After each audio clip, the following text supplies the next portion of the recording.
స్నానం చేసి బెడ్రూమ్లోకి వచ్చి చీర కట్టుకుంటుంటే కాలింగ్ బెల్ మోగింది. ఈ సమయంలో ఇంటికొచ్చే వాళ్ళు ఎవరబ్బా అనుకుంటూ కుర్చీలను త్వరగా మడిచి చీరకట్టు లోపలికి దోపుకుంది శశికళ. అల్మారా అద్దంలో తనను ఒకసారి చూసుకున్నాక హాల్లోకి వెళ్ళింది. అప్పుడే కాలింగ్ బెల్ రెండోసారి మోగింది. తలుపు తెరిచిన శశికళ అటు ఇటు చూసి ఆశ్చర్యపోయింది. ఎదురుగా తన చెల్లెలు రమ్య చేత్తో సూట్ కేస్ పట్టుకొని నిలబడి ఉంది.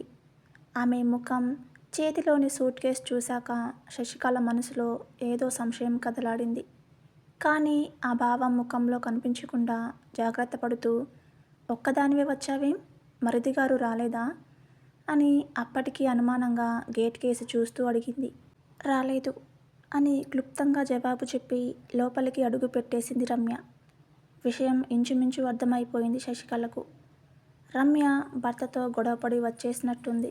అయినా పెళ్ళైన 3 నెలలకే గొడవలేంటో అని మనసులో అనుకుంటూ, సర్లే స్నానం చేయి అంది. అప్పుడే వివరాలు అడిగి తనను బాధ పెట్టడం ఇష్టం లేదు ఆమెకు. నాకు ఇప్పుడంత ఓపిక లేదు, కాసేపు పడుకుంటాను అంటూ బెడ్రూమ్లోకి వెళ్ళిపోయింది రమ్య. శశికళ దీర్ఘంగా ఊపిరి పీల్చుకుంది. ఆ మధ్యాహ్నం భోజనానికి మాత్రమే గదిలోంచి బయటకొచ్చింది రమ్య. అప్పుడు కూడా అక్కకు మాట్లాడే అవకాశమే ఇవ్వలేదు. భోజనం చేసిన వెంటనే గదిలోకి దూరి తలుపేసుకోవడం చేసింది. సాయంత్రం మధు ఆఫీస్ నుంచి ఇంటికొచ్చాడు. భార్య ముఖం చూసి, ఏంటి ఎలా ఉన్నావు అని ప్రశ్నించాడు. రమ్య వచ్చింది అని క్లుప్తంగా చెప్పింది శశికళ. అలాగా, ఏది, ఎక్కడుంది తను అంటూ ఆయన హుషారుగా లేస్తుంటే భుజం మీద చెయ్యేసి కూర్చోబెట్టిందామె. అంతగా సంబరపడాల్సిన విషయమేం కాదు, భర్తతో గొడవపడి వచ్చినట్టుంది. ఆయన ఆశ్చర్యపోయి, పెళ్ళై 3 నెలలు కూడా కాలేదు, అప్పుడే గొడవలా అన్నాడు. నేను అదే అనుకున్నాను. పెళ్ళైన మొదటి రోజుల్లోనే భార్యాభర్తల మధ్య గొడవలొస్తాయి. కొద్ది రోజులు గడిచాక, పిల్లలు పుట్టాక సర్దుకుపోవడం జరుగుతుంది.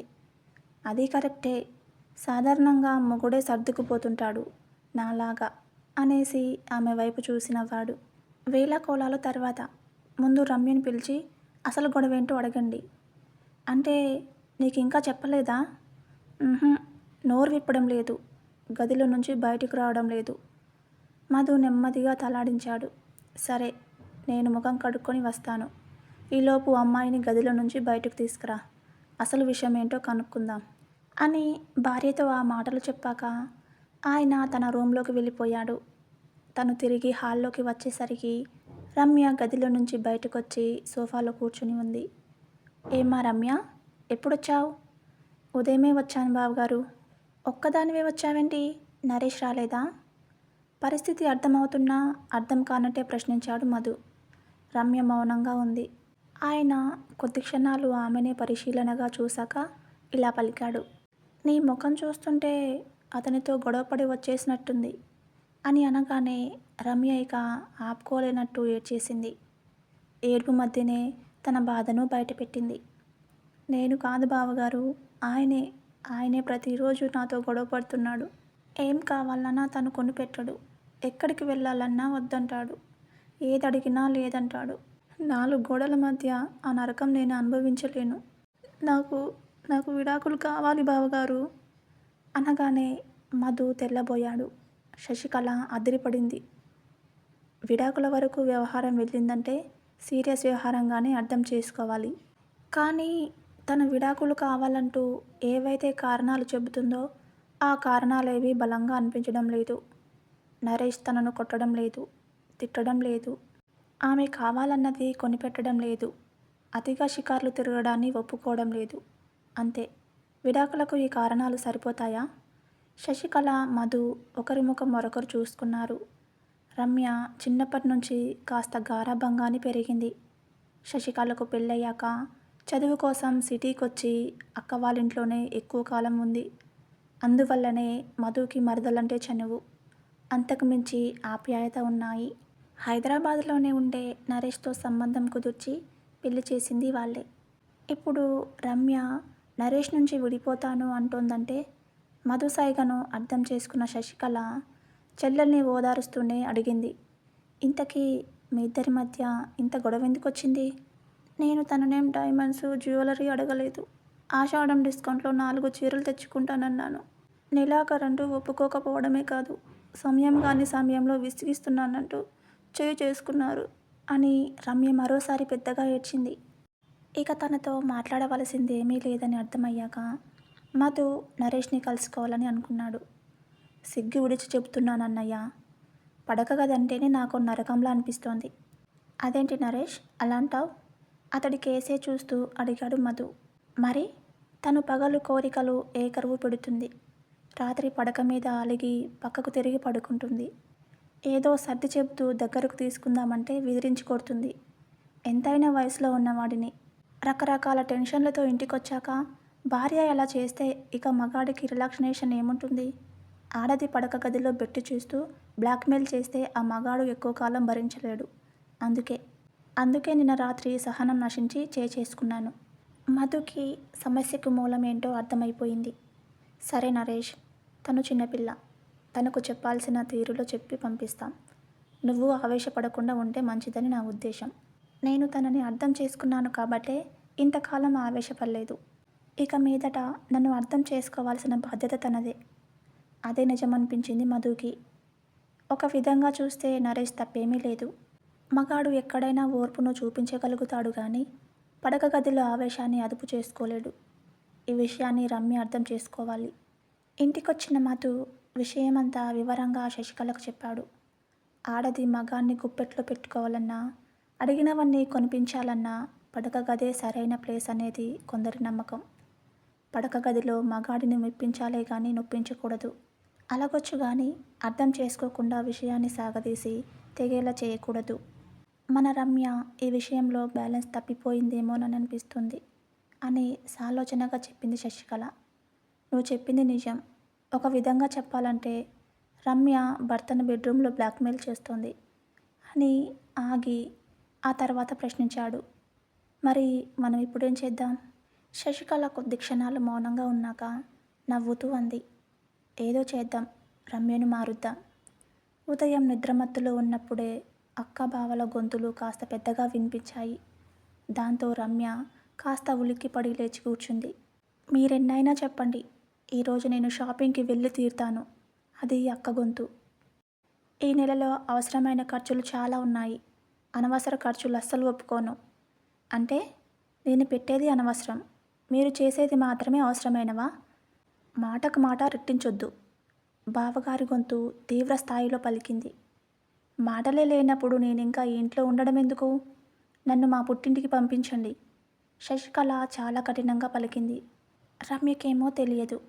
రమ్యకు గుండె ఆగినట్టు అనిపించింది. బావగారి గురించి తనకు బాగా తెలుసు. ఆయనకంత కోపం రావడం చాలా అరుదు. అందులోనూ చేసుకునేంత కోపం అంటే. రమ్య కాస్త తటపటాయిస్తూనే గదిలో నుంచి బయటికి వెళ్ళింది. మరదల్ని చూడగానే ఆయన గదిలోకి వెళ్ళిపోయాడు. బావగారు ఆఫీస్కి వెళ్ళాక రమ్య అక్కను అడిగింది, బావగారికి అంత కోపం ఎందుకు వచ్చింది? శశికళ ముక్కు చీదింది. ఈ మగాళ్ళంతా ఇంతేనమ్మా, షాపింగ్కి వెళ్తానంటే చెంప పగలగొట్టాడు ఆయన. అందులోనూ ఈ మధ్య ఈయనకు కోపం బాగా ఎక్కువైంది.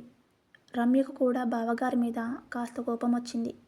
ఆ సాయంత్రం బావగారి ఆఫీస్ నుంచి తిరిగొచ్చాక తను కాస్త ముభావంగానే మసులుకుంది. రాత్రికి భోజనాలయ్యాయి. రమ్య తన గదిలోకి వెళ్ళి తలుపేసుకుంది. పగలంతా ఎక్కువ సమయం నిద్రపోవడంతో, అందులోనూ గదిలో ఒంటరిగా పడుకోవలసి రావడంతో త్వరగా నిద్ర రావడం లేదు. అటూ ఇటూ దొర్లింది. మనసంతా ఏదో తెలియని ఇబ్బందికర భావం. తనువేమో బరువవుతున్న ఫీలింగ్. ఎందుకో ఆ సమయంలో ఆమెకు నరేష్ గుర్తుకొచ్చాడు. అతడు తనను దగ్గరగా తీసుకోవడం, ఆప్యాయంగా ముద్దు పెట్టుకోవడం, ఆవేశంగా కలియబడి సుఖతీరాలకి తీసుకెళ్లడం, అలసిన తన శరీరాన్ని అతడికి దగ్గరగా తీసుకుని సేద తీర్చడం, అన్నీ గుర్తుకొస్తున్నాయి. ఆ జ్ఞాపకాల ప్రవాహంలో కొట్టుకుపోతుంటే చిన్న డిస్టర్బెన్స్. పక్క గదిలో ఏదో అలికిడి. ఆ అలికిడికి కారణం అక్క బావలేనన్న విషయం అర్థమవుతూనే ఉంది. ఆ అలికిడి అదోలా గమ్మత్తుగా ఉండి ఏదో తెలియని అలజడి రేపుతోంది. తను పెళ్లి కాకముందు కూడా ఆ ఇంట్లోనే ఉంది. కానీ అప్పుడెప్పుడూ తనకిలాంటి అలికిడి వినిపించలేదు. మరి ఇప్పుడు అంతలోనే ఆమెకు చిన్న అనుమానం కలిగింది. అవును, ఉదయం అక్కా బావలు పెద్దగా గొడవ పడ్డారు కదా! మరి ఇంత త్వరగా కలిసిపోయారా?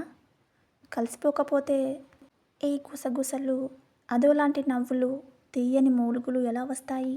ఒకవైపు అనుమానం, మరోవైపు ఆసక్తి ఆమెను నిలవనీయలేదు. ఆమె మంచం దిగింది. కానీ అంతలోనే సంస్కారం సంశయంగా మారింది. అయితే ఆసక్తి సంశయాన్ని పక్కన పెట్టేలా చేసింది. ఆమె తలుపు దగ్గరగా నడిచింది. కొద్ది సెకన్లు ఆలోచించాక తలుపు గడియ తీసింది. చప్పుడు చేయకుండా మెల్లగా అక్కబావల బెడ్రూమ్ వైపు అడుగు వేసింది. గుసగుసల, నిట్టూర్పుల శబ్దం మరింత దగ్గరవుతుంటే ఆమె గుండె వేగం క్రమంగా పెరిగిపోసాగింది. ఆమె వారి పడక గది దగ్గరగా వెళ్ళింది. శబ్దాలను బట్టి లోపలి దృశ్యం ఉన్నట్టు అర్థమైపోతుంది. అనుమానం తీరిపోయింది. కానీ ఆసక్తి అలాగే మిగిలిపోయింది. అప్పుడే తన అక్క గొంతు వినిపించింది. ఉదయం నేను మీకు బాగా కోపం తెప్పించినట్టున్నాను. నన్ను క్షమించండి. లేదు లేదు, నువ్వే నన్ను క్షమించాలి.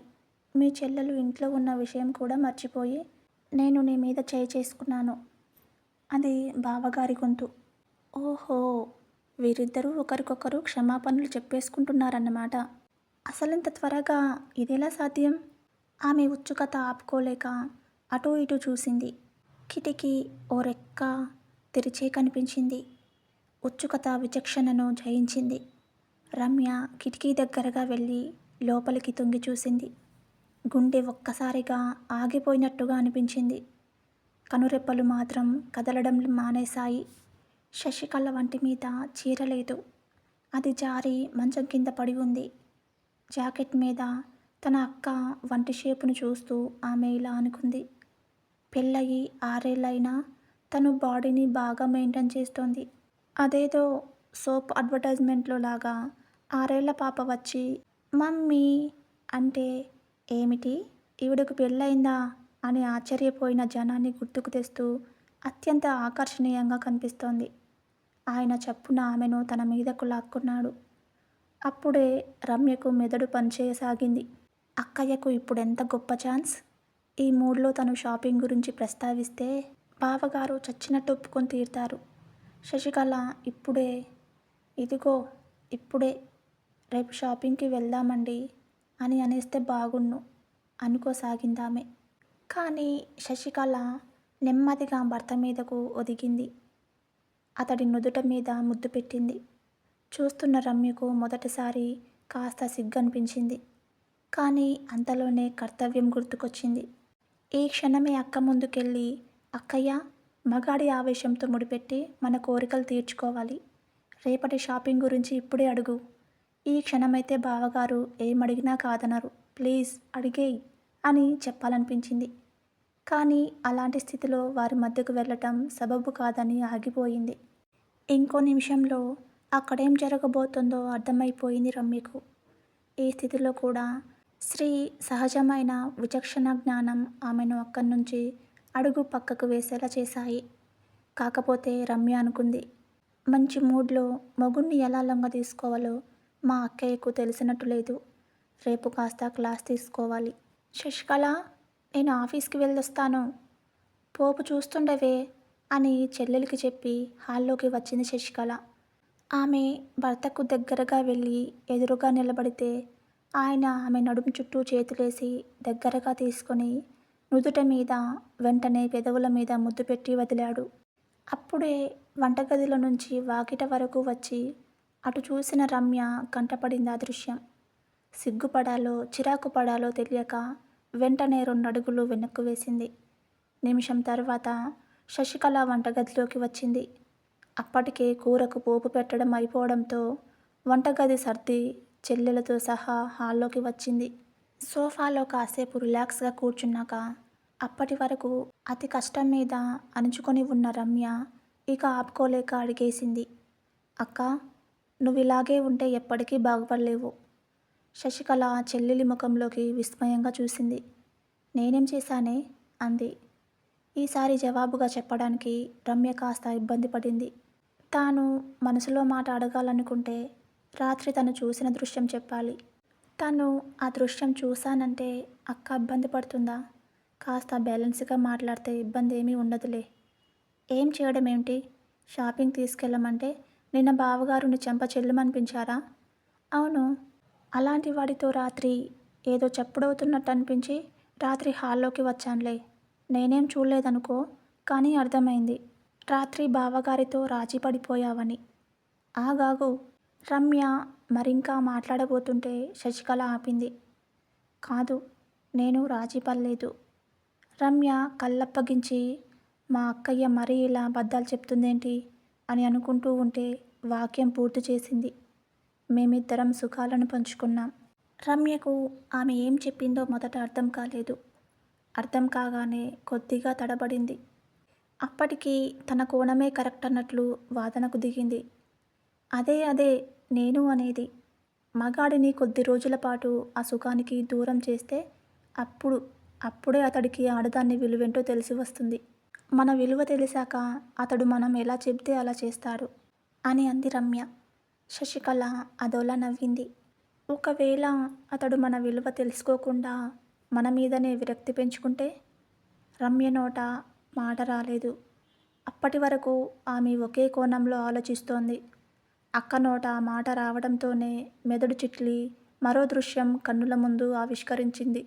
అప్పుడే శశికళ చెల్లెలి భుజం మీద చెయ్యేసి చెప్పింది. చూడు రమ్య, పడక గది అనేది పంచుకోవలసిన ఆనందాలకు ఆలయమే కానీ డిమాండ్స్ నెరవేర్చుకోవడానికి ఉపయోగపడే వేదిక కాదు. శారీరక అవసరాలతో ముడిపెట్టి పడక గదిలో మగాన్ని బ్లాక్మెయిల్ చేయాలనుకుంటే ఆ మగాడికి ఆడదాని మీద మనసు విరిగిపోతుంది. భార్య మీద మనసు విరిగిన భర్త ఏం చేస్తాడో నీకు ప్రత్యేకంగా చెప్పక్కర్లేదు. ఇప్పుడు నీ భర్త హమ్మయ్య, నా పెళ్ళాం వెళ్ళిపోయింది, అంతే చాలు అనుకుంటూ హాయిగా కాలం గడిపేస్తాడు. కాబట్టి బెడ్రూమ్ని బ్లాక్మెయిల్కి ముడిపెట్టొద్దు. ఆ గదిని ఆనందాలకు నిలయంగా భార్యాభర్తలు మనసు విప్పి మాట్లాడుకునే మంచి చోటుగానే ఉండనివ్వు. రమ్యకి తను చేసిన తప్పేంటో అర్థమైంది. ఆ మధ్యాహ్నమే ఆమె సూట్ కేస్ పట్టుకొని తనింటికి వెళ్ళిపోయింది. సాయంత్రం మధు ఆఫీస్ నుంచి ఇంటికి రాగానే శశికళ ఎదురెళ్ళి ఆయన మెడ చుట్టూ చేతులేసి చెప్పింది.